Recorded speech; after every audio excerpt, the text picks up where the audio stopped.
Well, with HHN Orlando in full swing, it's time to give you my 2025 HHN house ranking. Now, a couple things before we get started. This list does have a tendency to change over the course of the season since they're just my first impression rankings. And everything I have to say about the houses is about the houses themselves and not the scare actors because the scare actors are doing their big one in every single house. These are just my opinion, yours can be different, so let's get started. Coming in at number 10, we have Grave of Flesh. One of the originals this year, my first words out of this house the first time was, "Hey, I have a question."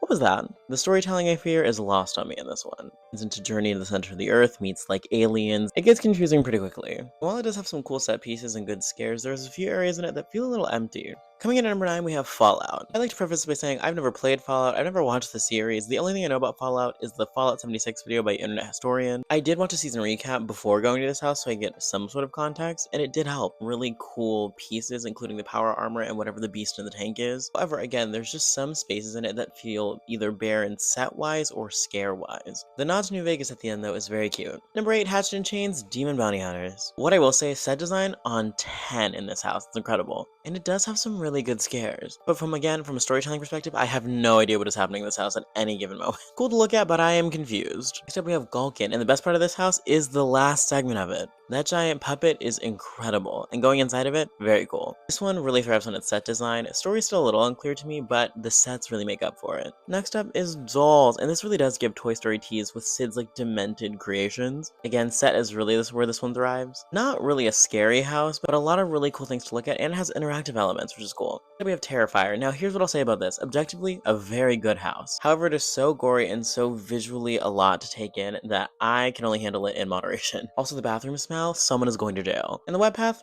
not that wet. Jason Universe is up next. That design feels a little more basic as far as like foresty aesthetics go, but man does make up for it in that last final stretch after you enter his mask. Whoa, I hit the floor the first time I was in there. Number 3, El Artista. I could see this winning house of the year. The best sets by far, visually the most stunning. We've got Pepper's ghost effects, we've got flying gargoyles, and the storytelling of the artist is very, very cool to follow. It does get a little confusing in that last final act of the house, but overall, incredible house.